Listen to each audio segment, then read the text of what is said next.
Vale. Bé, doncs comencem, si vos sembla. Pues s'acopla, no? Vale. Bé, vinga. Benvinguts, benvingudes a aquesta nit temàtica que hem titulat Les conseqüències globals del genocidi a Gaza. M'acompanya la Patricia Simón, ella és reportera de conflictes i de crisis humanitàries, ha estat fent cobertures a més de 25 països, alguns com Iraq, Cuba, Ucraïna, Palestina. Aquests dos últims diria que en una mirada no només sobre el conflicte, sinó també tota la connotació que té la política armamentística, no? La compra-venda d'armes i la responsabilitat que tenim com a països que exportem armes. I no sé com vos haureu assabentat de la nit temàtica, però si heu rebut el butlletí de la Unipau, allà també recomanàvem un article que ha publicat a la revista 5W que es diu Cuando nos obligan a elegir entre Israel y el eje del mal. No sé si l'heu pogut mirar, en tot cas allà el teniu, reviseu el correu perquè és una bona feina que segur que ajuda a complementar una mica el que surt avui en aquesta taula. I dit això, jo passo la paraula a la Patricia, fem 40-45 minuts d'intervenció inicial i després obrim una mica de debat i de preguntes. Així que, Patricia, gràcies. Pues muchas gracias a Unipau por la invitación y a ustedes por acompañarnos esta tarde. Y además me consta que en su mayoría son personas activistas, defensoras de los derechos humanos y que no solamente ahora que se está cometiendo un genocidio en la Franja de Gaza, sino desde hace muchísimo tiempo han mantenido la atención en los crímenes que lleva cometiendo durante más de 75 años el Estado de Israel, en la ocupación y en el régimen de apartheid.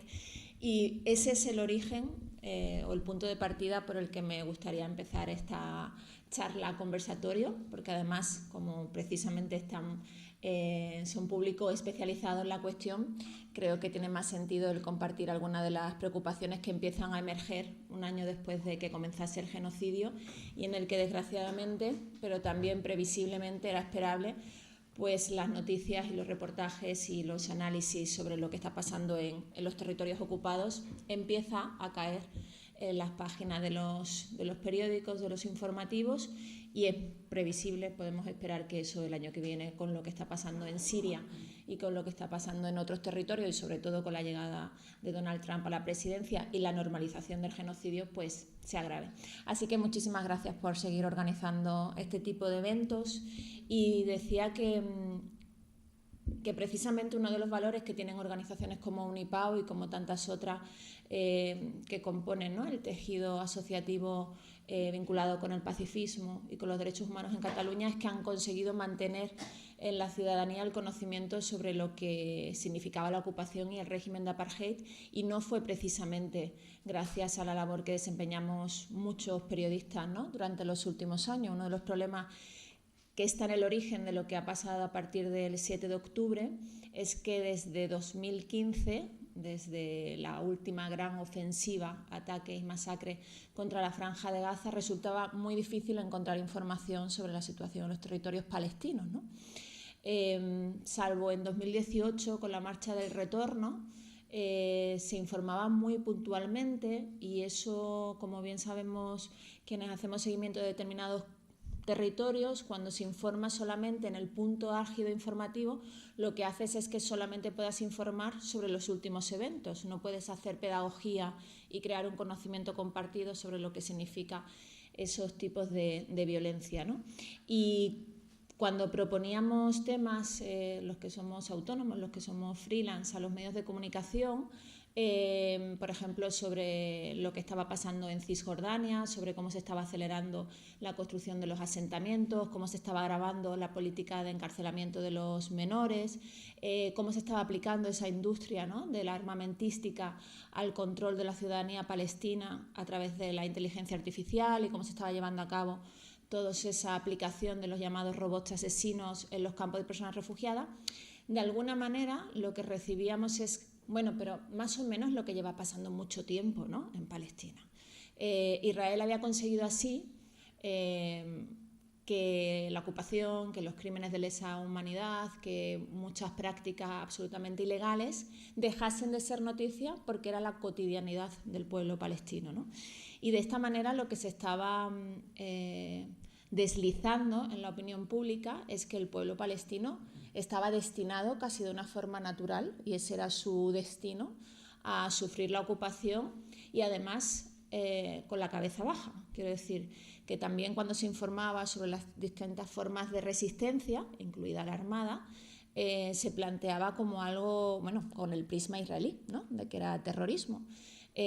Con lo cual, cuando nos despertamos el 7 de octubre con los terribles e injustificables atentados de Hamás, para Israel fue muy fácil imponer la narrativa de que todo comenzaba ahí, ¿no? Porque había toda una generación que en la última década, es decir, si tenías 30 años, en la última década apenas habías recibido información sobre la ocupación de Palestina. Entonces, salvo los contextos más familiarizados, ¿no?, y sensibilizados, como puede ser este, había que hacer mucho esfuerzo para que en medio de esa conmoción y de ese shock encontrar espacios para explicar, no la justificación, ¿no?, que es también lo que intenta siempre Israel, ¿no?, convertir el contexto, explicar las causas, lo que ha pasado históricamente y demás, en una justificación de los ataques y, por tanto, en una muestra de antisemitismo, ¿no? Entonces, ahí teníamos muchísima responsabilidad, ¿no?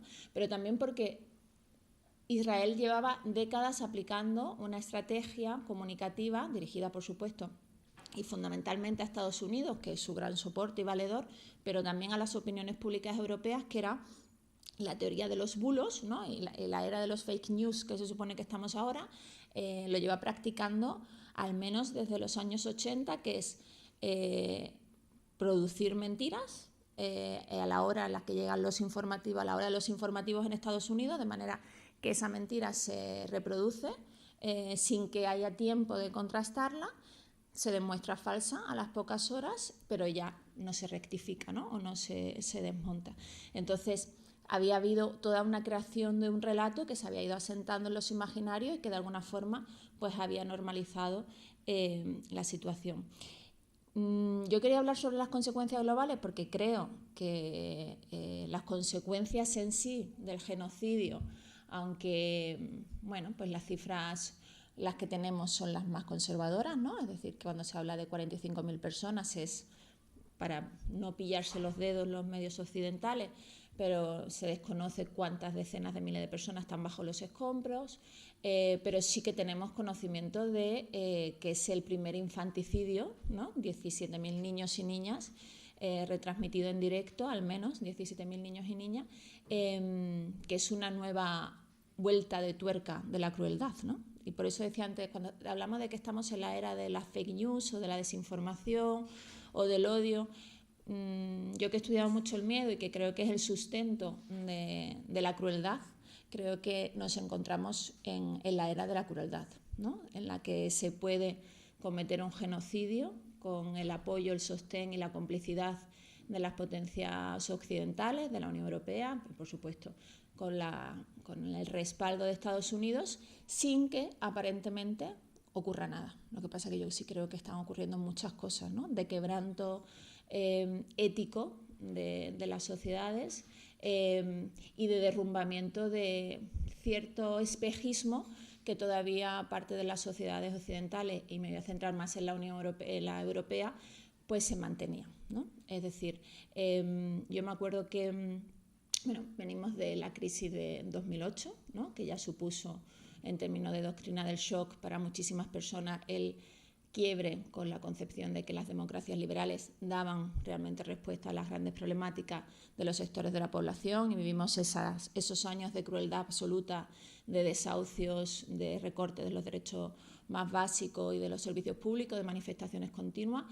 Vivimos la respuesta de la Unión Europea al éxodo de las personas refugiadas, sirias, iraquíes, afganas, que yo me acuerdo que estando cubriéndola en la frontera entre Macedonia y Grecia pensaba cómo nos van a recibir a los y las periodistas personas como la siria, que en ese momento llevaban casi 4 años de guerra civil, que nadie había movido un dedo para protegerlas, y que nuestros votantes y nuestros representantes públicos, ¿no? y a quienes pagamos con nuestro sueldo, les estaban obligando a llegar a un lugar seguro subiéndose una barcaza y luego recorriendo un continente a pie, ¿no? Es decir, al final esta forma de presentarse de intentar quitarse responsabilidad sobre cuestiones de las que somos más o menos cómplices sí o sí, pues no nos exime, ¿no? Y bueno, es interesante porque siempre al final, cuando estamos en ese tipo de contexto, a los periodistas, cuando dudamos de si estamos resultando intrusivos o si tiene sentido preguntar, cuando las personas, por ejemplo, refugiadas, saben que sabemos, ¿no? Y que saben que no va a transformar en nada su situación ni su contexto que lo contemos, son esas personas las que te dan las gracias, ¿no?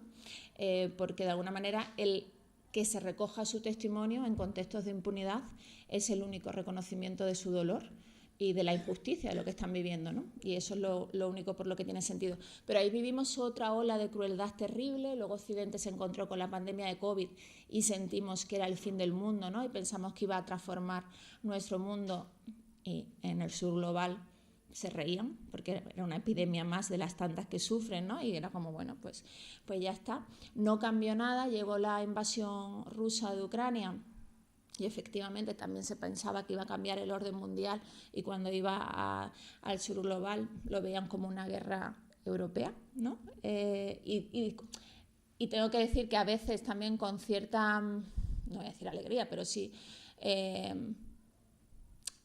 como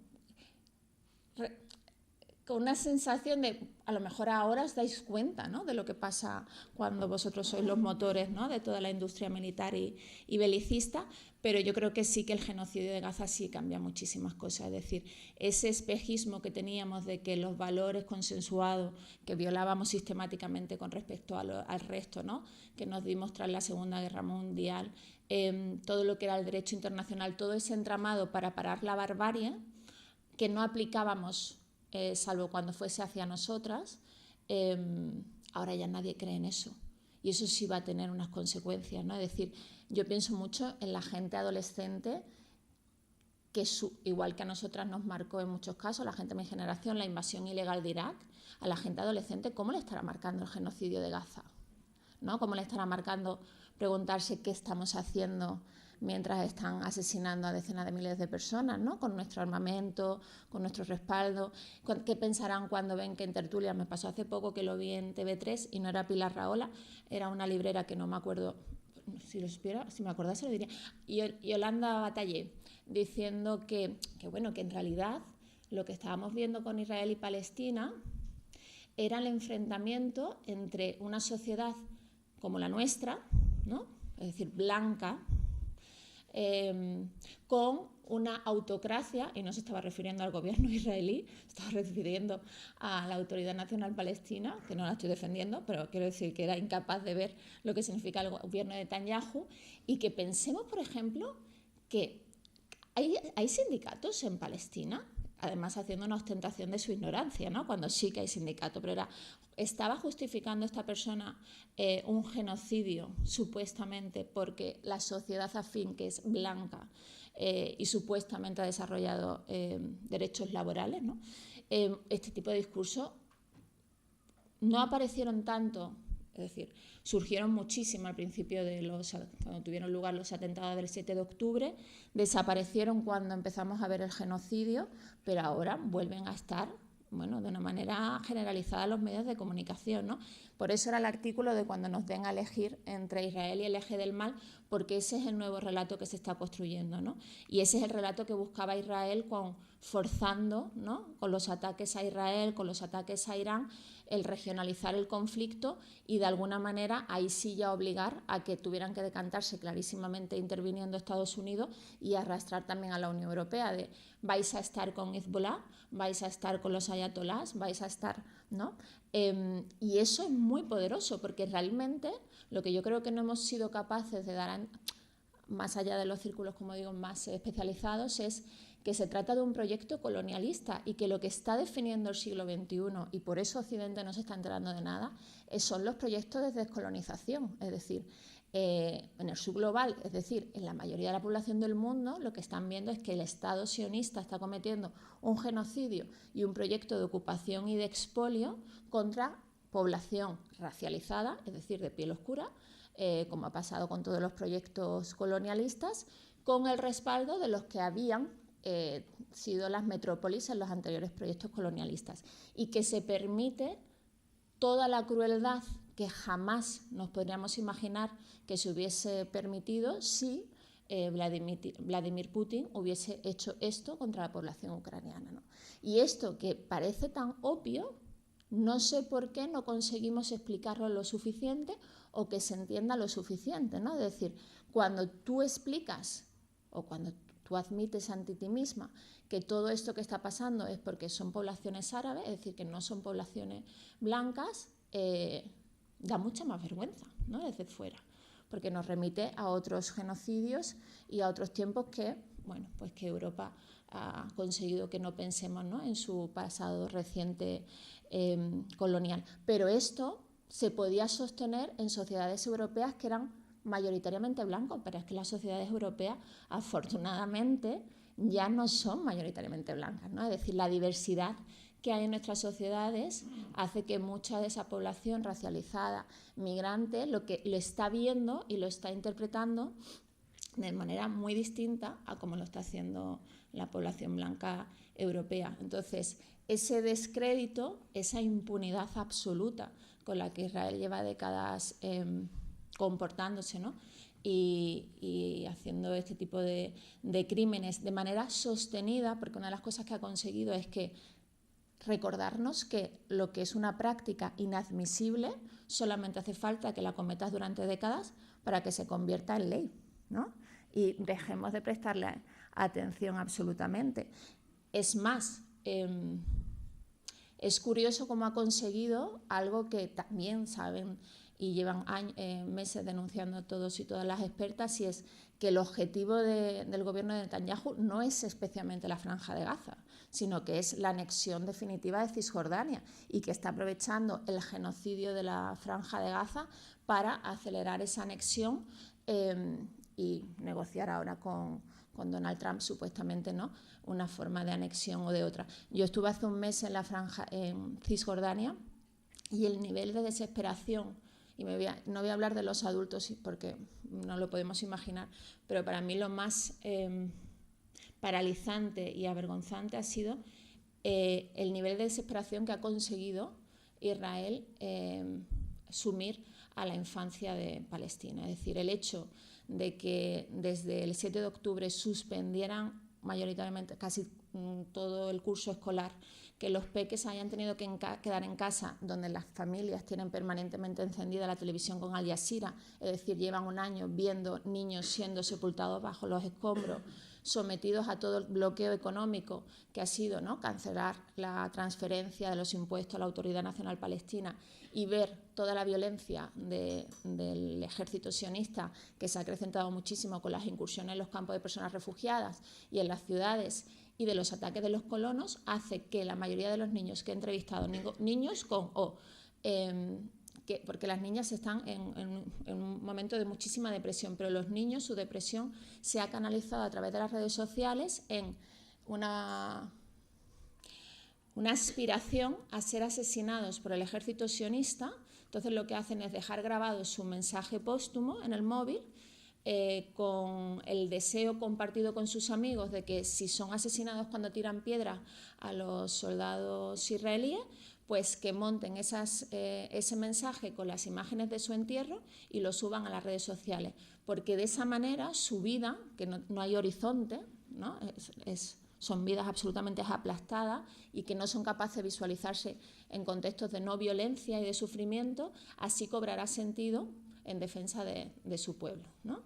Imaginaos lo que es que niños y adolescentes aspiren a convertirse en mártires, es decir, a que les asesinen, ¿no? Pues todo esto está pasando en Cisjordania, pero en un continuum, que si hubiésemos sido capaces, si los medios hubiesen sido capaces, no desde esa mirada de los bárbaros, ¿no?, los árabes a los que matan, sino de un Estado colonial ocupante que está violando sistemáticamente los derechos fundamentales y cuyo negocio, porque todo es mucho más retorcido, y por eso yo cada vez pienso más que desde el periodismo, y me perdonará el maestro Xavier Giró, pero tengo la sensación de que desde el periodismo cada vez permeamos menos en las conciencias ciudadanas. Creo que gran parte de la capacidad de transformación, o por lo menos de denuncia y de generar empatía, no lo estamos haciendo tanto desde el periodismo como desde la ficción, ¿no? El hecho de que la película que retrataba, ¿cómo se llamaba? La película que retrataba el comandante que regía el campo de Auschwitz, que le dieron el Oscar. La zona de interés, ¿no? Que una película como La zona de interés sea capaz de evocarnos mucho más y de preguntarnos qué pasará, ¿no? Cuando se cuente desde la ficción el genocidio de Gaza, ¿no? Y cómo lloraremos y cómo nuestros hijos e hijas nos preguntarán qué estábamos haciendo, que desde las crónicas periodísticas es que hay algo de la realidad que desconecta, ¿no? Aparte de, bueno, pues la sobreabundancia de estímulos y demás, pero hay como... Bueno, yo creo que tiene mucho sentido, es decir, hay muchísimas personas que evitan activamente informarse cada vez más porque la información les hace sentirse frustradas, impotentes, pequeñitas, y solamente es asumir dolor sin que haya canales de participación ciudadana. Es decir, si no hemos conseguido que el gobierno de Pedro Sánchez, que somos los más populares ahora mismo en Palestina, somos rockstar, porque frente a la mayoría, pues España por lo menos ha hecho un... pero que ni hemos conseguido que Pedro Sánchez haya expulsado a la embajadora, haya aprobado sanciones económicas y boicot con todo el entusiasmo con el que se recibieron todas las políticas de sanciones y de apartamiento, ¿no? del régimen ruso, del gobierno ruso, pues es un fracaso, ¿no? Para la ciudadanía, y entiendo que haya personas que si no encuentran esos canales de convertir la información en participación política, pues primero sientan que su condición de ciudadanía está absolutamente disminuida, y que por tanto para qué se van a informar, ¿no? Si el mundo es un lugar supuestamente, que también desde los medios a veces creamos un mundo demasiado apocalíptico cuando también hay grandes avances. Y también creo que el genocidio de Gaza ha conseguido que Israel y su narrativa se tambalee en muchos sentidos, es decir, las sentencias, las órdenes de detención dictadas por la Corte Penal Internacional, también la causa abierta, ¿no? por Sudáfrica en el Tribunal Internacional Penal, son avances que no podemos desdeñar. Y decía el desmoronamiento del andamiaje que nos dimos tras la Segunda Guerra Mundial, pero es lo único que tenemos, ¿no? Aunque sea un producto profundamente colonial, eurocentrista y demás, es lo único que tenemos y que tenemos que protegerlo. Lo que pasa es que resulta muy difícil pensar en cómo va a ser... Resulta muy difícil pensar cómo vamos a seguir combatiendo la impunidad cuando frente a un genocidio pues los mecanismos los vemos bastante desgastados, ¿no? A mí me parece que lo interesante es qué vamos a hacer desde los medios de comunicación a partir de ahora, ¿no? Es decir, si no hemos sido capaces, por ejemplo, de poner en el centro que se hayan asesinado más, también de nuevo las cifras más conservadoras, que son las del Comité Internacional de Protección de Periodistas, que habla de 150 periodistas asesinados en los últimos 14 meses de genocidio. No hay una cifra antecedentes de este tipo de asesinatos, que hice la extrapolación a si eso hubiese sido en España y serían más de 2.400 periodistas, ¿no? Imaginémonos qué estaría pasando si hubiesen asesinado 2.400 periodistas españoles en el último año. De nuevo, como son árabes, como son personas, los bárbaros, se les puede asesinar, cómo se ha arrasado con todo el tejido intelectual, con las universidades, con los trabajadores humanitarios, ¿no? Toda esa ola de crueldad no tiene antecedentes y vamos a tener que empezar a reconstruir todo eso, ¿no? El creer realmente que se puede hacer frente a este tipo de barbarie. Bueno, antes hacía ese repaso de cómo esa doctrina del shock que habíamos vivido en los últimos años, ¿no? Y el anterior episodio, que fue la invasión rusa de Ucrania, y ahí hubo también, creo, claves de las que tenemos que aprender desde el punto de vista de la defensa de los derechos humanos, y es todos los discursos que sosteníamos en cuanto a las políticas de asilo y de migraciones, ¿no? Cuando decíamos las personas solicitantes de asilo que tienen derecho a protección internacional, tiene que haber mecanismos express, ¿no?, para acogerla. Las políticas migratorias son criminales, asesinas y han causado decenas de miles de muertos en el Mediterráneo y están haciendo que seamos una sociedad muchísimo más cruel, no porque no se quiera a las personas migrantes, sino que se les quiere, pero sumisas, debilitadas y que sepan, claro, ¿no?, que están aquí de prestado. Cuando empezó el éxodo de Ucrania, rápidamente, todo eso que decíamos que éramos unos utópicos, ¿no?, y que no se podía porque no se tenía capacidad y que cómo se iban a aplicar todo ese tipo de... Rápidamente, a la semana, había protocolos de acogida express, los niños y niñas estaban escolarizados, había un plan de alojamiento de viviendas y no hubo ningún problema, ningún desbordamiento, ¿no? Bueno, como eso, por una parte, de nuevo, al mundo quedó en evidencia, ¿no?, bueno, el matrix racista de nuestras sociedades europeas, pero al mismo tiempo creo que a la defensa de los derechos humanos, después de muchos años, ¿no?, clamando en medio del desierto, sobre todo por la ley de extranjería y la ley de asilo, nos demostró de que era posible, que tiene que ser un argumento no para decir que no se haga, sino todo lo contrario, que igual que se hizo con las personas ucranianas, que se haga, ¿no? El genocidio en algún momento acabará. ¿No? Nunca pensamos que iba a durar tanto, no sabemos cómo acabará, porque ya al principio de que comenzase varios ministros del gobierno de Netanyahu dijeron que todo iba dirigido a hasta que muriese el último palestino o se fuese, ¿no? Y el plan era al principio que se fueran al Sinaí y ahora, bueno, pues parece que no se van al Sinaí, pero a lo mejor hay mucho territorio de la Franja de Gaza que sí se va a conseguir vaciar. Pase lo que pase, el pueblo palestino, primero, seguirá existiendo, serán menos o más, pero como ellos siempre dicen, seguirán teniendo hijos, en Cisjordania seguirán resistiendo y nos tendremos que preguntar qué vamos a hacer nosotras para que no tengan que volver a enfrentarse a este tipo de contexto en la más absoluta soledad. Porque han habido manifestaciones, pero no sé, ¿no?, si no nos hemos sorprendido por lo poco, ¿no?, por lo poco que nos hemos movilizado. Si ya sabemos que la manifestación como mecanismo de protesta para muchas personas ha perdido sentido, en el sentido de que se ha ejercido mucho, sobre todo, insisto, a partir de 2008, con todas las políticas austericidas y no hubo respuesta. Y esa doctrina del shock también funcionó, es decir, no se encuentra como canalizaciones. Si el gobierno de Pedro Sánchez ha sido un poquito más proclive, no ha sido por convicciones pro derechos humanos, sino porque sabe que el sentir mayoritario en el Estado español es con el pueblo palestino.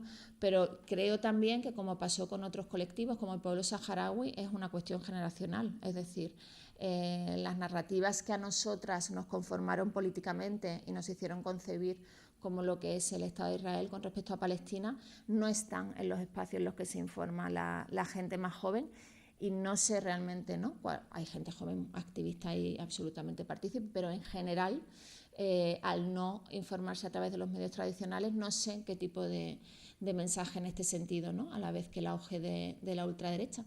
Así que, bueno, pues no nos queda otra, ¿no?, que seguir en la lucha, pero efectivamente lo que a mí, por ejemplo, una de las cosas que en Cisjordania me ha parecido muy reveladora es que yo he vuelto para entrevistar a mujeres que entrevisté hace 10 años, ¿no?, y hacer un corto documental en el que aparecen los testimonios de hace 10 años de diferentes problemáticas para explicar cómo es la ocupación y el régimen de apartheid en Cisjordania y qué ha pasado en estos 10 años. Muchas de las mujeres que hablaban en inglés perfectamente hace 10 años no hablan en el documental en inglés, y no es porque hayan olvidado el inglés, es que cuando yo les pregunté si querían hacerlo en inglés o en árabe, vi que por deferencia y hospitalidad pensaron en hacerlo en inglés por mí, ¿no?, pero no por la comunidad internacional, porque ya no esperan nada de la comunidad internacional, no nos hablan a nosotras, por eso ya no hablan en inglés, gente que lo habla perfectamente y que antes sí se esforzaban porque de alguna manera su salvación estaba en lo que pudieran hacer la comunidad internacional. Ahora no. Ahora también hay un hablar árabe simplemente porque, como decían, con el genocidio de Gaza hemos visto en directo lo que pueden hacer perfectamente con nosotros y nuestros hijos e hijas, y que nadie movería un dedo. Entonces, ¿para qué? ¿No?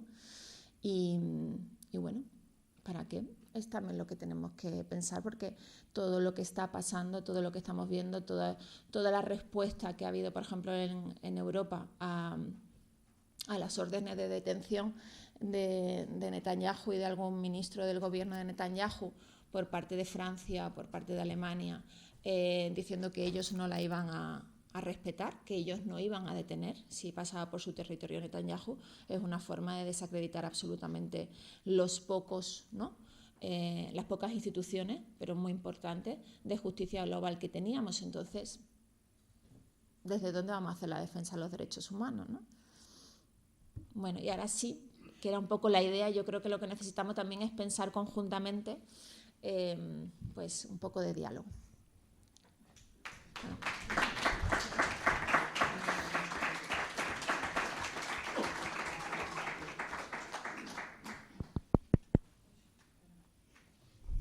Hola.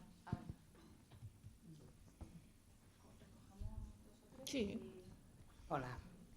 A ver, yo me pregunto, a ver si tú me puedes dar una respuesta. Me ha parecido muy bien la conferencia. ¿Por qué los países árabes, que son más afines a nivel cultural, a nivel con respecto a los palestinos, porque tampoco ayudan nada? Gracias. Muchas gracias. Es muy refrescante tener una periodista que tenga ese discurso, este narrativo. Y mi pregunta es, ¿por qué tantos colegas tuyos en el mundo occidental hacen tan mal su trabajo sobre este tema y que compran de manera bastante ciega el narrativo sionista, ¿sabes? Y periodistas de mucho nivel, pero sobre este tema para mí lo hacen muy mal. Y yo soy de familia de refugiados palestinos.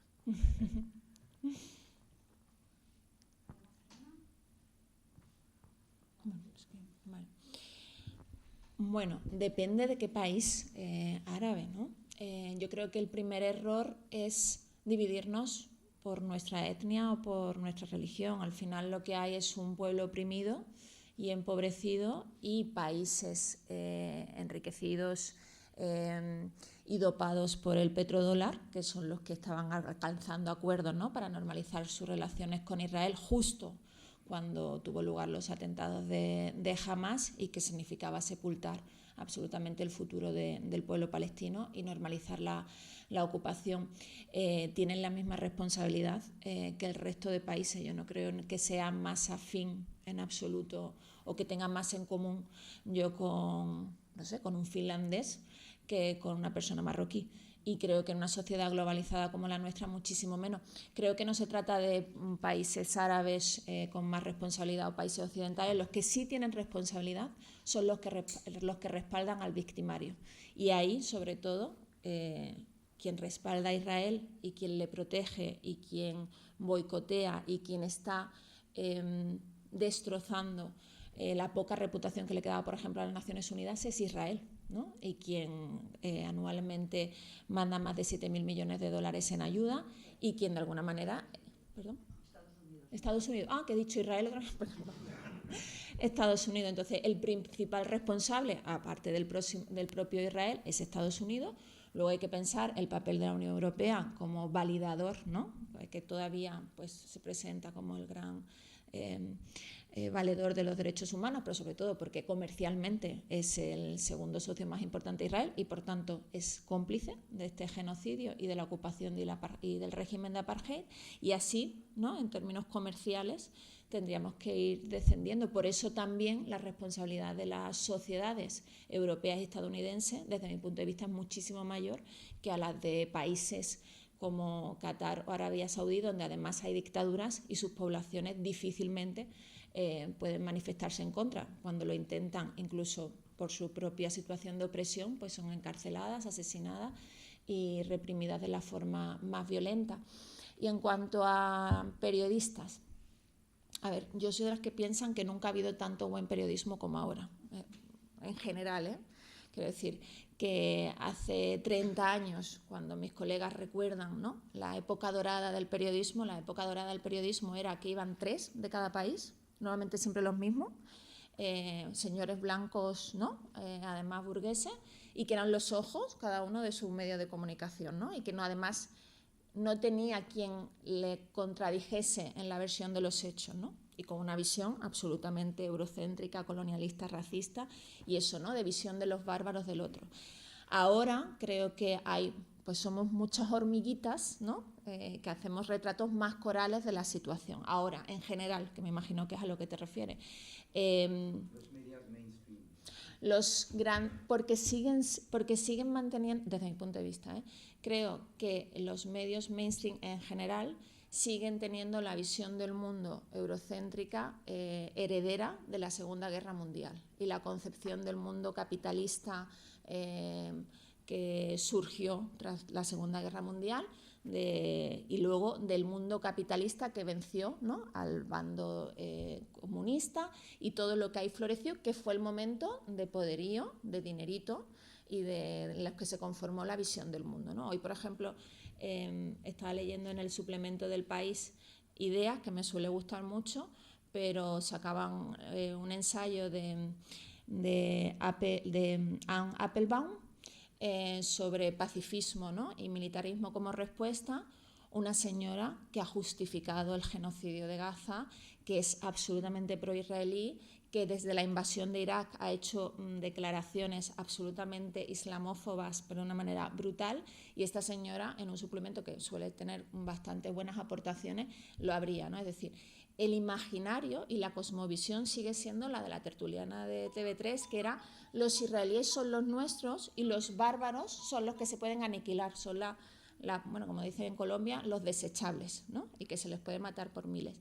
Y eso, en muchos medios de comunicación, creo que cada vez menos, pero en muchos medios de comunicación es como la interpretación respetable del mundo, ¿no?, la que todavía es la que se sienta en Bruselas mayoritariamente, y los otros, ¿no?, los que apostamos por el enfoque de derechos humanos, los que tenemos o intentamos trabajar desde esa visión decolonial, los que estamos abiertos a la autocrítica y decimos, bueno, yo esto es lo que puedo pensar y saber ahora, pero desde un conocimiento muy situado, es decir, yo soy una persona blanca de Europa, del sur, con todo lo que significa de constructo ideológico, ¿no?, y que luego me voy conformando con cosas que voy estudiando y conociendo, yendo a otros lugares. Esa posición de querer reaprender y aprender, bueno, lo que decimos desde el feminismo, de construirse y entender que el mundo es mucho más que Bruselas, que es mucho más que Europa, y que sobre todo el impulso vital ahora mismo no está en Europa ni en Estados Unidos, y de ahí viene para mí la esperanza, es decir, que quienes van a reconstruir todos esos espacios de justicia global, quienes van a construir otras relaciones internacionales y geoestratégicas, no vamos a ser las personas entristecidas, grises y envejecidas que estamos en el norte global. Va a ser toda esa gente que, por ejemplo, en Mali me decían, que también es un país que está sufriendo una guerra terrible desde hace 10 años, ¿no? Jóvenes malienses que se han organizado y me decían, pero es que no me decían no os queremos ni ver, pero venía a decir eso, pues decía, nos estáis condenando a perpetuar la guerra porque las potencias occidentales nos prohibieron negociar con los grupos yihadistas siguiendo la doctrina impuesta por Estados Unidos tras el 11 de septiembre. Y es que los que vosotros consideráis yihadistas son grupos armados que son nuestros vecinos del pastoreo, que con la crisis climática hay mucho más fricciones por los recursos y tenemos que negociar si queremos salir de esta situación. Vosotros los podéis llamar yihadistas, pero para nosotros son ¿no?, otro colectivo con el que siempre ha habido pugna. Si no estás abierto a entender eso y a decir esta doctrina es fruto de todo lo que significó la lucha contra el terrorismo, que es la que terminó de destrozar, ¿no?, todo el contexto de incipiente procesos de paz que podía haber, pues esto es como de hippies, ¿no? Entonces hay sectores que eso pues lo desacreditan. Y luego es verdad que nos encontramos ante la industria armamentística, que es muy poderosa y que en España, que es no es tan importante, o que es importante. Lo vimos con Kichi en Cádiz, ¿no? Con el alcalde de Cádiz, que si hasta ese hombre tuvo que decir, bueno, pues si hay que producir fragatas para Arabia Saudí, pues se produce. Pues te das cuenta realmente de que en todas las sociedades pues tiene una influencia enorme. Eso por una parte. Y luego, porque hay cierto que no se ha desmontado y que entiendo que es difícil desmontar porque todo tiene muchos matices, sigue habiendo una cosmovisión de que para construir seguridad, bueno, lo estamos viendo con la política de la Unión Europea y con lo que ha dicho von der Leyen, hay que armarse más, ¿no? Y que eso nos va a proteger. Cuando a todas luces sabemos que un mundo más armado es más violento. Y cuando lo que sí también sabemos es que un mundo más desigual es más violento. Y en lugar de atajar la desigualdad, ¿no? Nos damos armas. Y ese discurso también tiene la reputación de gente cabal, ¿no? Porque los otros, ¿con qué os vais a defender? Que yo no soy de las contrarias absolutamente ni al armamento, ni antimilitarista radicalmente. Creo que la violencia a veces es legítima, sé que esto no está bien aquí, pero en determinados contextos creo que hay ese derecho. Pero es un mundo ahora mismo en transición, entonces hay espacios donde se va viendo cómo aparecen narrativas, ¿no? Más decoloniales y, desde mi punto de vista, mucho más vanguardistas e interesantes, donde pueden fructiferar cosas, y un antiguo orden mundial que sigue siendo el que tiene la autoritas. Creo. Hola.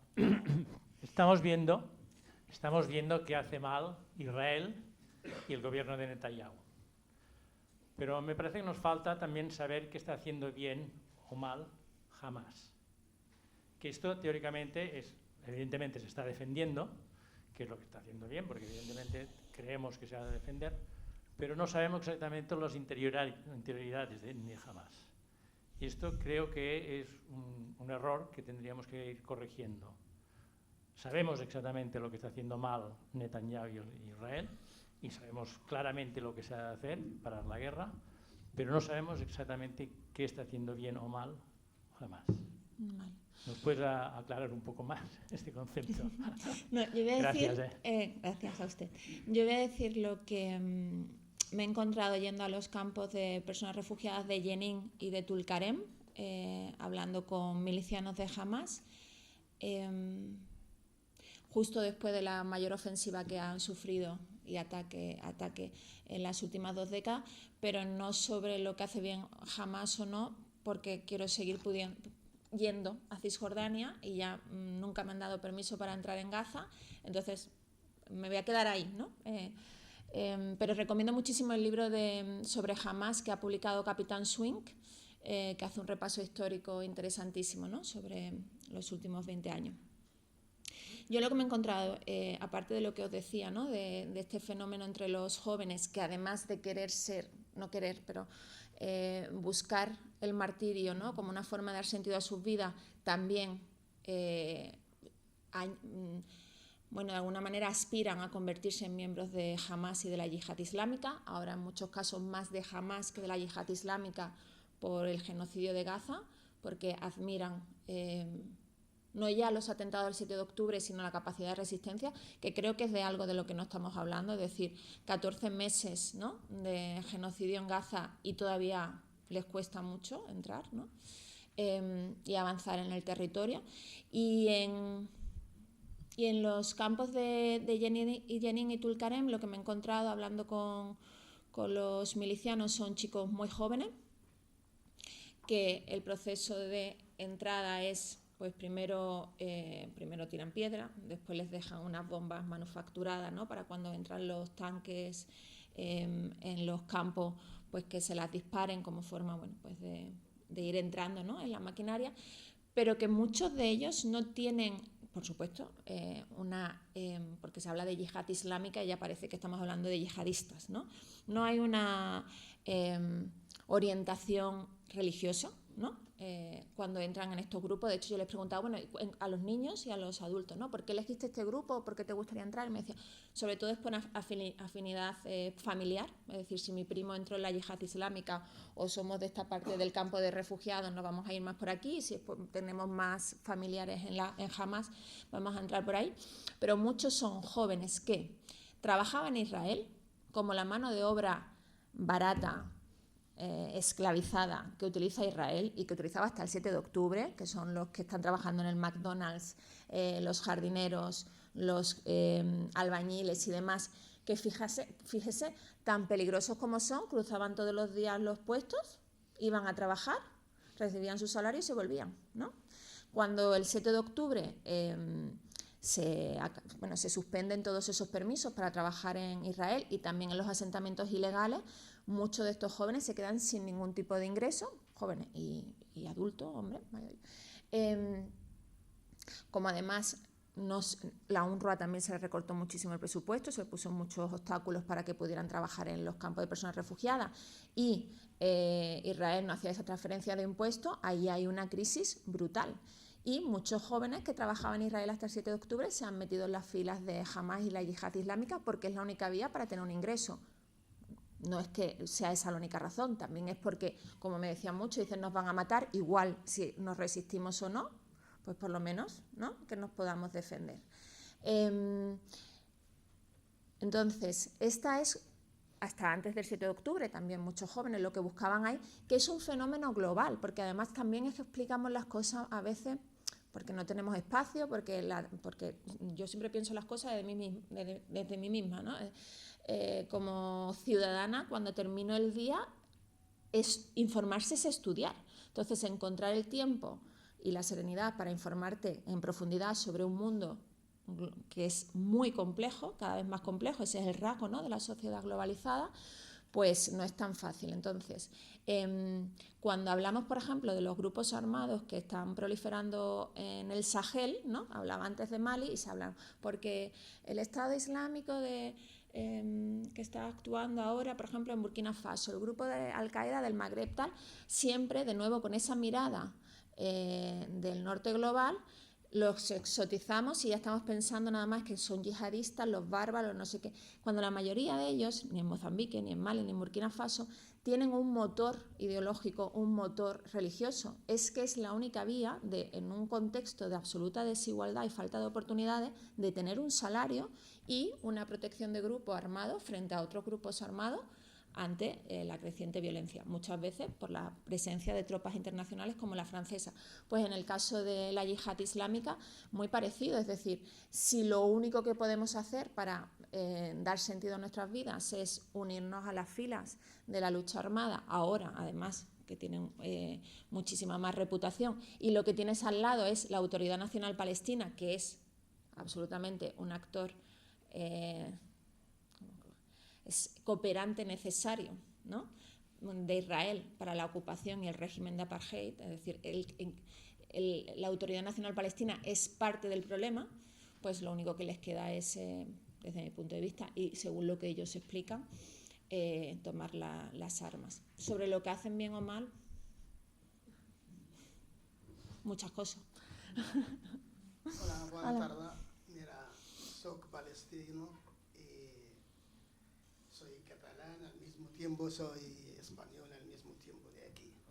Le agradezco mucho a la compañera como la ha explicado sobre la cuestión palestina, pero el problema, como dijo, no empezó el 7 de octubre, ni mucho menos. Empezó el día 6, el 5, el más allá, digamos 75 años, como dijo estos. Y quien quiere mirar el sufrimiento del pueblo palestino, lo que tiene que ir a mirar a Cisjordania, cómo vive la gente, con 75 años de sufrimiento, de expropiación de las tierras, de matanzas. No dejan a ninguna casa.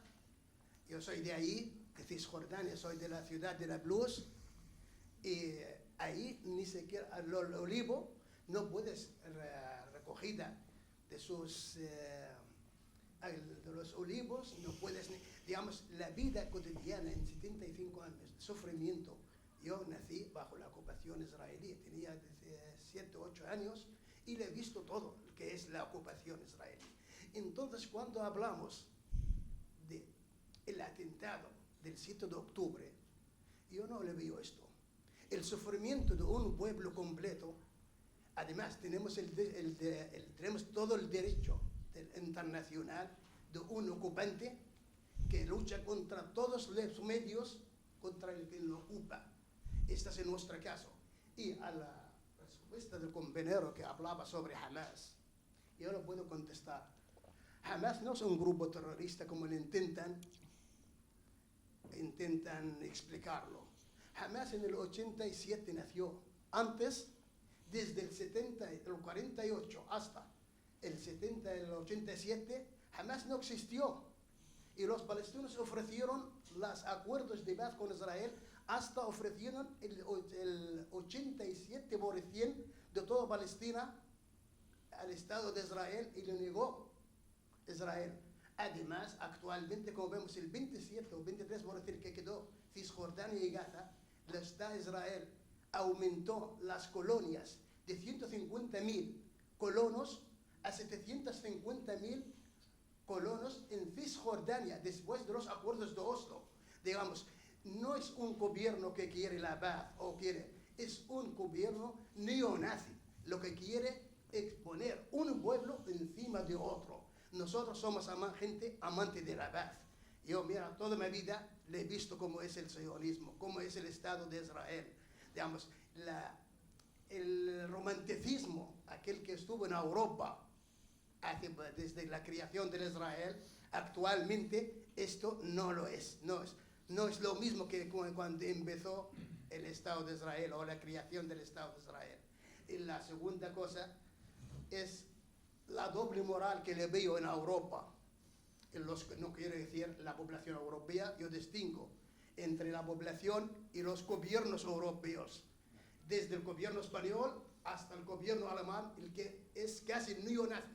Actualmente lo prohíbe cualquier manifestación a favor de Palestina. Es el derecho, el Corte Internacional, como dijo la compañera de las Naciones Unidas, dictó una sentencia contra Netanyahu y su ministro. Ellos le han dicho con toda la claridad del mundo, no aceptaremos si viene Netanyahu a Alemania a arrestarlo. Y esto es un miembro del Corte Nacional, el Corte de las Naciones Unidas. Digamos, esto es el doble moral que le vemos en Europa, comparado con lo que pasó, como dijo la compañera, en Ucrania. Ucrania, el segundo día, toda la economía de Europa, todas las maquinarias de guerra de Europa la han puesto bajo el mandato de Ucrania. En cambio, los palestinos, como dijo la compañera, es otra raza. No somos nadie. Le puedes matar a 17.000, 18.000 niños y niñas menos de 10 años. Esto no es nada. 45.000, 46.000, estos en una zona tan pequeña, no es nada estos, excepto lo que están bajo los escombros. Esta es la mentalidad. ¿Dónde están los gobiernos europeos? ¿Dónde están las Naciones Unidas? Estas son palabras. Dejamos a los gente, ya no empiezan a creer ni las Naciones Unidas, ni nada de estos, ya no se puede creer en estas cosas.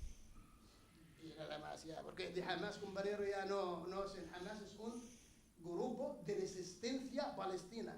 Nació del pueblo y seguirá del pueblo. Yo no soy religioso, ni mucho menos. Yo soy de la izquierda palestina, pero actualmente Hamas representa el pueblo palestino.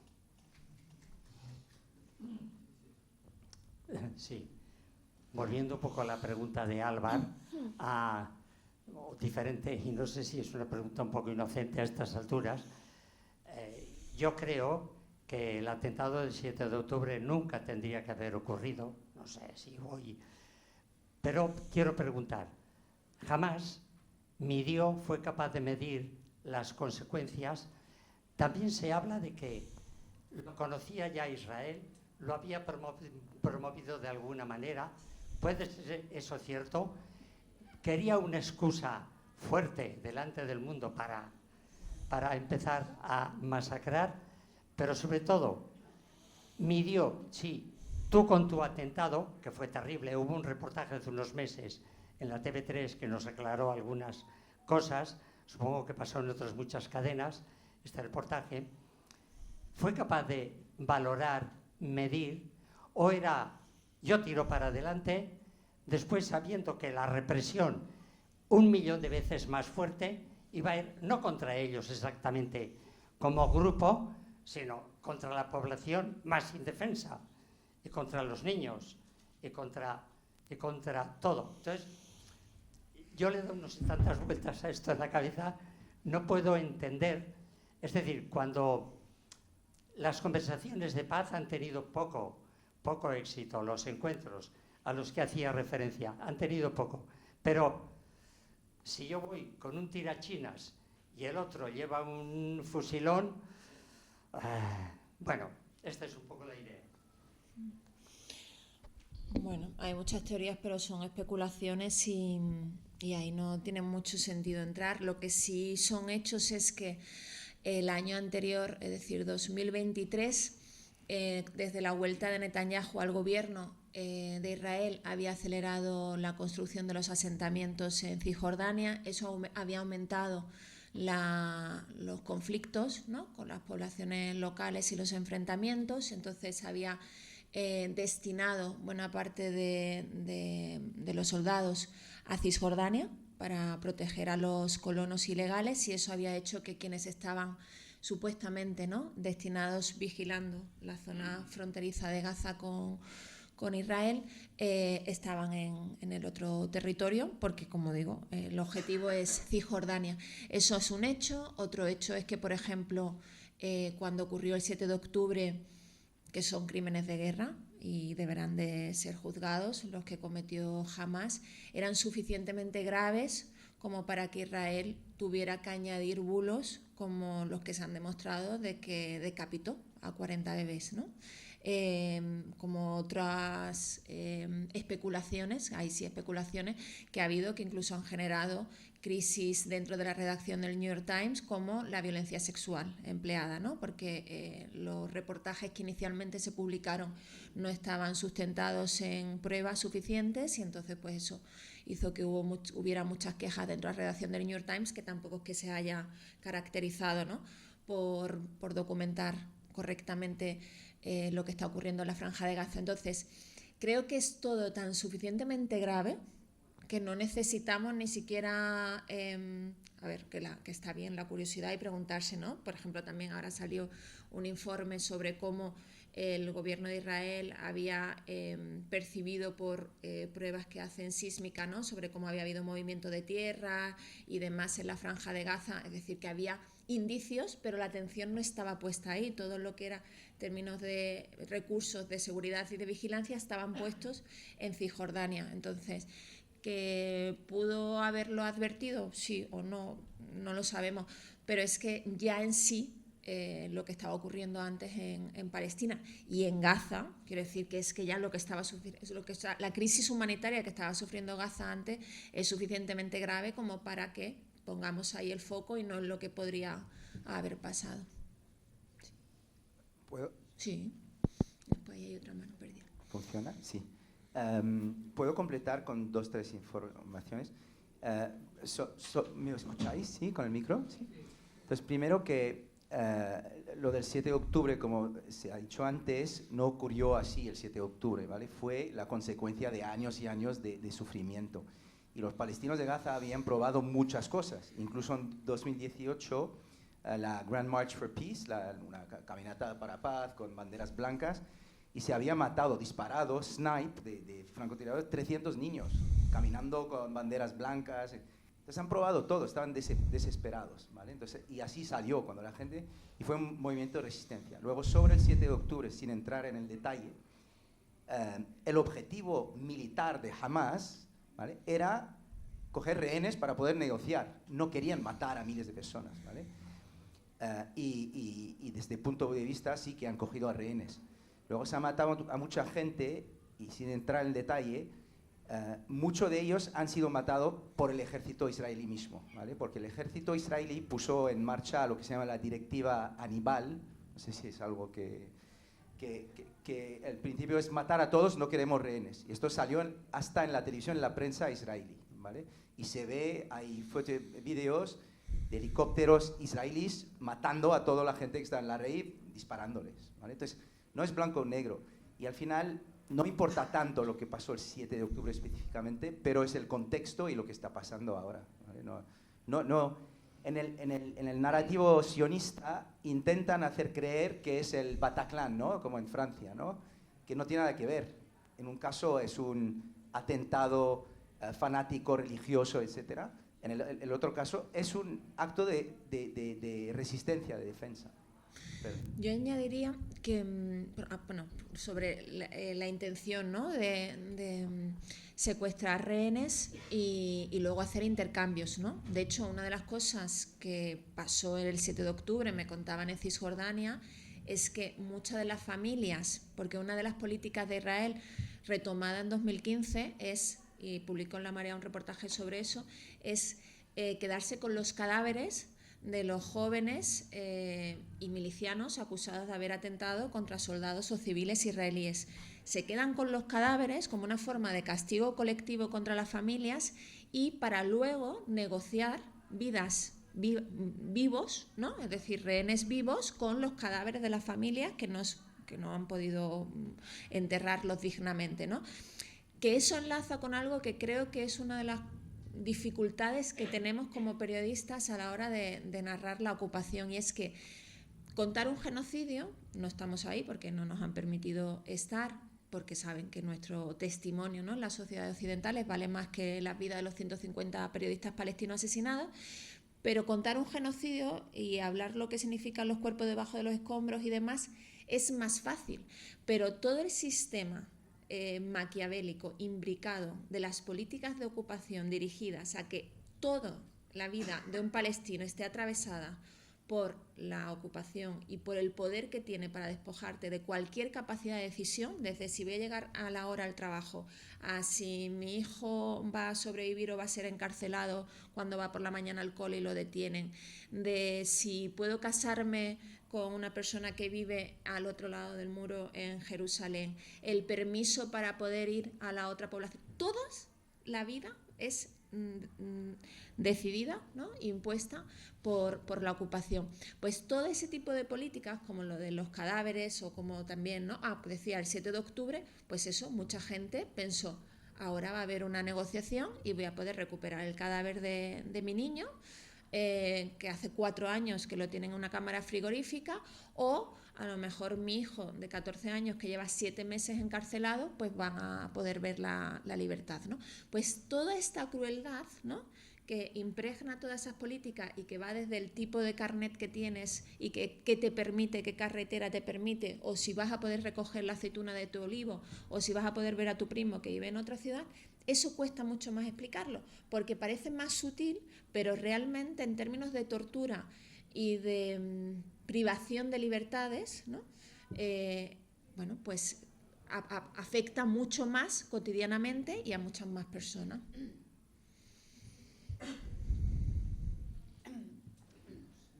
Yo quiero separar el gobierno de Israel y Netanyahu del pueblo judío.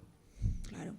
Mi pregunta es muy incomprensible y cuesta mucho de entender por qué los propios israelíes, el pueblo judío, no se rebela allí. Sí que nos llegan imágenes de manifestaciones, pero con la historia que tiene el pueblo judío, habiendo pasado el Holocausto, que están por todo el mundo, crear un Estado de Israel con este horror, es que, no lo sé, yo pienso como en la naturaleza humana, ¿no? Y yo digo, si yo ahora fuera judío, tendría casi vergüenza de ser judío, o ¿cómo se vive allí eso? ¿Cómo se puede entender?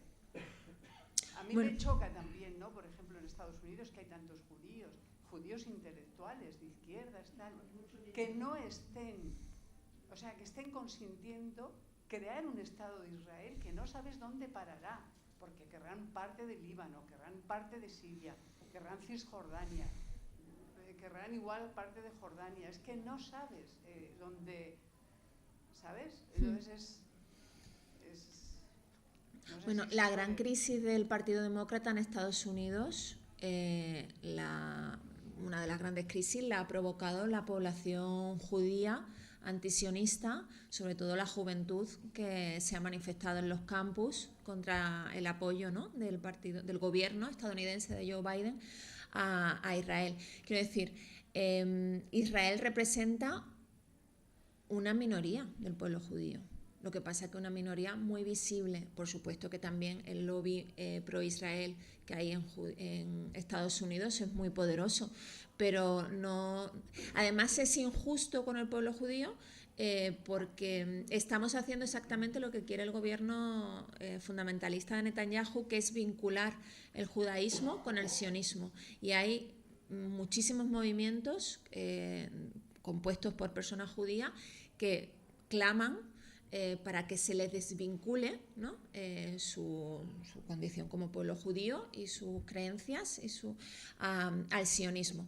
Ahora, lo que sí es interesante y de lo que podemos extraer muchas lecciones es el proceso de deshumanización que el Estado de Israel, siguiendo al pie de la letra prácticas nazis, aplica como adoctrinamiento desde que eres un niño o niña que nace en Israel, para que veas al otro como una cucaracha, como un subhumano, y por tanto tú te estás preparando para que llegue con gran entusiasmo tus 16, 17 años y puedas por fin coger las armas para hacer sufrir a esos a los que representan el enemigo que te puede exterminar, porque así crecen, ¿no? Mira, yo entrevisté hace unos años, que me pareció muy interesante para entender la mentalidad sionista, pro ocupación y antipalestina.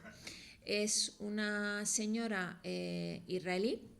Ella es la pareja de uno de mis grandes amigos, que es un rabino israelí, Jeremy Milgrom, cofundador de en su momento una organización sionista que era Rabinos por los Derechos Humanos, y ahora es antisionista y está como muchos israelíes diciendo ya no puedo vivir aquí más, porque nuestra creencia de que podríamos, ¿no?, realmente combatir la ocupación y la política criminal de Israel, pues se ha visto que no, porque son una minoría muy exigua. Bueno, pues su pareja es una médica israelí, una promujer sionista, ¿no? Es decir, israelí. Ella es catedrática, no sé qué, no sé cuándo tal, pero va con una asociación de trabajadores sanitarios, de médicos y médicas a los territorios ocupados. Entonces yo le pregunté, ¿te puedo entrevistar? Me parece interesante. Me dijo, si me vas a entrevistar como doctora, vale. Si lo vas a hacer como activista de los derechos humanos, no, porque yo no me considero tal. Y digo, hombre, es una organización de derechos humanos. Y me dijo, no, yo lo hago porque mi código deontológico me obliga, ¿no?, o me compromete con prestar asistencia sanitaria a quien lo necesite, y los colectivos a los que voy lo necesito. Dice, pero yo soy consciente de que soy una persona traumatizada y yo siento que los palestinos son mis enemigos. Dice, porque yo crecí en un kibutz rodeada de personas con el número tatuado de los campos de exterminio nazis, y fui educada en estás rodeada del enemigo. Dice, y yo sé perfectamente que no es así, pero mi conformación vital, cultural, política y demás hace que así lo sienta. Un año después, no, fue unos meses después, ella por primera vez fue a cenar con una familia palestina que le llevó su novio rabino, y sufrió una transformación, y es que descubrió que esos humanos eran humanos como ella, porque a sus 53 años era la primera vez que compartía un espacio con personas palestinas de igual a igual, sin que ella fuese la doctora, ¿no?, que prestaba asistencia a un colectivo inferior. Y entonces dijo, y me di cuenta de que tenía las mismas preocupaciones que yo por sus hijos, ¿no? Y es como, ya. Pero me pareció muy honesto, porque realmente lo que estaba verbalizando era cómo había sufrido ese proceso de adoctrinamiento, de deshumanización de los palestinos. Aquí tuvisteis en Sant Cugat a Iris Oguz, que ella es una mujer israelí que yo entrevisté allí, y que me parece que la entrevista te permite entender perfectamente cómo se llega, ¿no?, a ese nivel de que todas estamos un poquito atravesados por eso. Es decir, cuando somos capaces de desconectar, que por las políticas de nuestro gobierno la gente se muere en las costas de Andalucía o de Canarias, es que hemos deshumanizado a las personas migrantes. Hay otro grado, el grado extremo, que es cuando eres cooperante o apoyas un genocidio, pero son grados de la deshumanización de los otros, ¿no? Entonces, Iris en la entrevista cuenta cómo eso, ella también fue educada en el sionismo, cómo ella desde muy jovencita creció queriendo ser madre de un soldado, porque es como el gran orgullo de una sionista, es parir soldados que van a combatir al enemigo, y que ella también a los 50 y pico años, por primera vez, se le rompe el cascarón porque su hija menor, sus dos hijos hicieron el servicio militar obligatorio, todo siguió, ella era directora de un colegio, y su hija le dice que no, que ella no va a hacer el servicio militar, con lo cual va a ser encarcelada. Claro, para ella su hija estaba rompiendo con todo el imaginario con el que había crecido, pero como no es una señora necia, dijo, quiero entender por qué mi hija ha ido a prisión, por qué cree tanto en esto. Su hija le contó que cuando había ido de intercambio a un colegio internacional, era un colegio internacional donde también había palestinos, de Nablus, de Jenin, y se hicieron muy amigos a los 16 años. Y su hija le contó que fue la primera vez que escuchó la narrativa palestina, que escuchó cómo Israel se había levantado con limpiezas étnicas del pueblo palestino, con un desplazamiento masivo y con pogromos, y que de ahí venía su país y todas las violencias que vinieron después, ¿no? Entonces, cuando su hija le cuenta eso, pues Iris, que me parece muy valioso, pues dijo, voy a buscar unas organizaciones que vayan a Cisjordania, y empieza a ir a Cisjordania y empieza a ver cómo los soldados que están en los checkpoints le apuntan porque es una traidora, ¿no?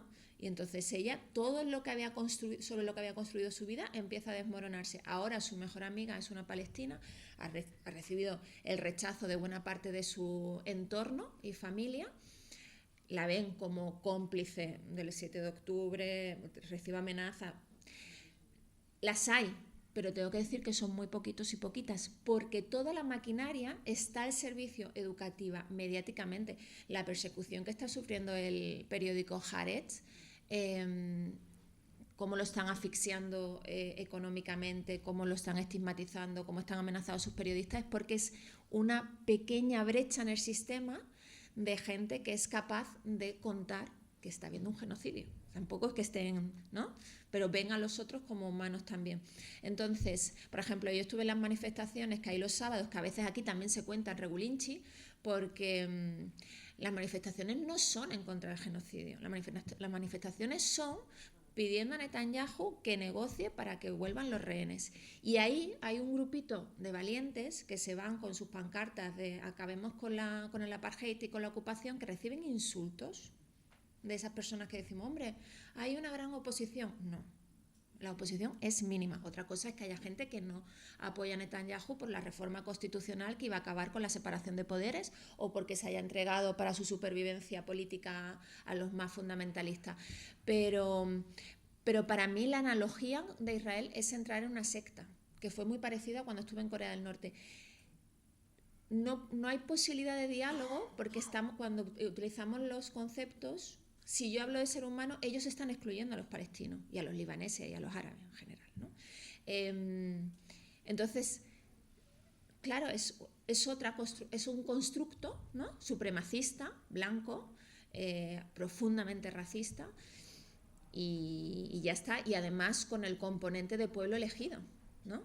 Entonces, claro, es como, pues esto es que es el ISIS, o sea, es porque Dios me da permiso para cometer todo este tipo de barbaridades. Israel es un peligro para la seguridad global.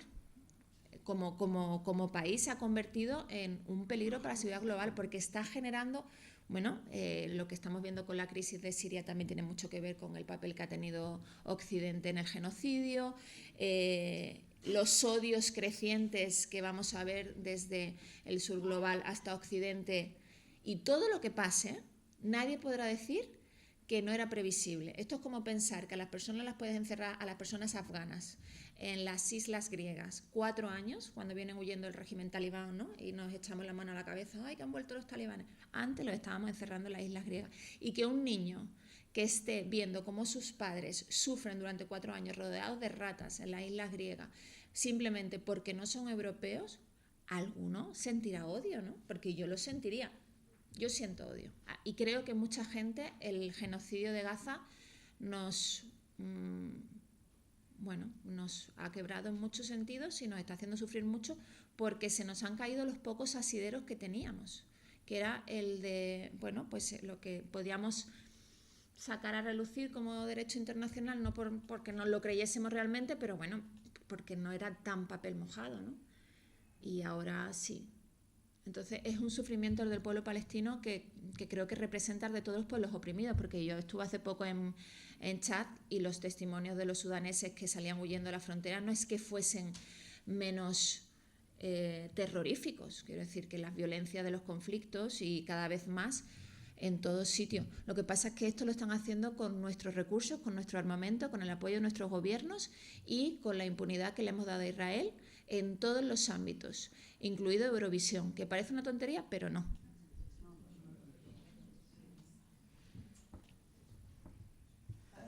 Sí, también uno o dos elementos aquí. En total, en el mundo hay más o menos 15 millones de judíos, la mitad en Israel, la mitad fuera. En Israel cada vez menos, se han ido más o menos 1 millón desde hace un año porque muchos de ellos no son de Israel, son gente de España, de Francia, de Estados Unidos y se han ido, ¿vale? Y las primeras víctimas del sionismo son los jóvenes judíos del mundo, ¿vale? Como los primeros víctimas del islamismo son los jóvenes que entran en ISIS o en otros movimientos, ¿vale? Ahí, si os interesa, podéis compartir películas o conferencias sobre la máquina de propaganda, ¿vale? Que es algo que he estudiado mucho en detalle. Luego, la luz de esperanza, para mí hay dos. La primera son los periodistas, ¿vale? Porque yo creo que tenéis un papel muy importante en el mundo occidental para, poco a poco, cambiar el narrativo y volver a abrir los ojos a la gente, ¿vale? Porque también la gente aquí, en los coles, en el mundo occidental, te dicen, yo me crecí en Inglaterra, en Francia, te dicen, pues los judíos han sufrido la Shoah, entonces le hemos dado un país, punto. No te dicen que en este país había 2 millones de gente indígena. Entonces, a mí personalmente me tardé años en entender esto, ¿vale? Entonces, los periodistas, la segunda luz son, lo que decía Patricia antes, son los judíos que ven la luz, ¿no? Entonces hay movimientos, hay uno que se llama Jewish Voice for Peace, que son judíos antisionistas. Había una conferencia esta noche en Barcelona, pero pensamos más importante la tuya. Y luego de los soldados que decías, hay varios movimientos. El más conocido se llama Break the Silence, romper el silencio, que son soldados que no van a la mili o que han ido a la mili y que se van y que son testigos y cuentan todo lo que han visto, ¿vale? Pero para deconstruir 50, 70 años de construcción mental, de secta, ¿vale? Es muy complicado. Y yo lo noto con mis amigos europeos, tener el tipo de conversación que tenemos esta noche con gente inteligente, periodistas, abogados, de derechos humanos. En Francia te van a decir, eres antisemita. Somos todos aquí antisemitas, la conversación que tenemos esta noche, ¿vale? Pero hay esperanza, perdón. Paradójicamente, yo sentí esperanza. Después de Palestina estuve en Ucrania y a la salida de la frontera dije, nunca había estado en los campos de Auschwitz y dije, voy a visitarlo, muy apropiado. Y al contrario de lo que pudiese pensar después de la visita, ¿no? Y además hice la visita de 4 horas y media con la guía, pensé, bueno, después de toda esta barbarie vinieron tiempos de cordura, ¿no? Y tiempos de decencia y tiempos en los que se intentó recorrer caminos de paz y de buscar consensos y de entender que la pluralidad de ideas es un valor y que hay que buscar simplemente espacios en los que se puedan convivir. Y pensé, bueno, pues estamos en un momento histórico muy complejo, pero como es cíclico, vendrán tiempos de reconstrucción y sobre todo que nunca ha habido tantas personas comprometidas, conocedoras y defensoras de los derechos humanos. Nunca ha habido tanta gente que realmente creyese en la justicia global y que se reúna una tarde de lunes, como estamos en muchos sitios, porque creamos que eso es lo digno, ¿no? Lo valioso y lo respetable. Entonces, sí creo que somos mayoría los que entendemos que la crueldad no puede ser el gobierno. Lo que pasa es que ahora mismo estamos un poco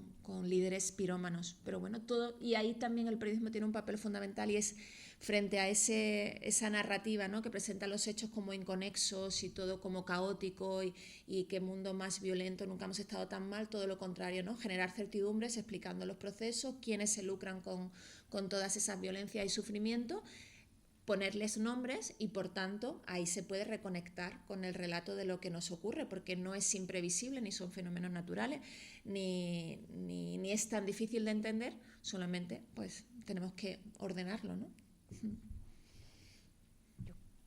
Si no hay más preguntas, creo que queda fantástica este final positivo, ¿eh?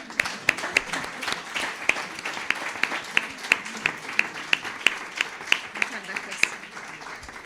Muchas gracias. Gracias.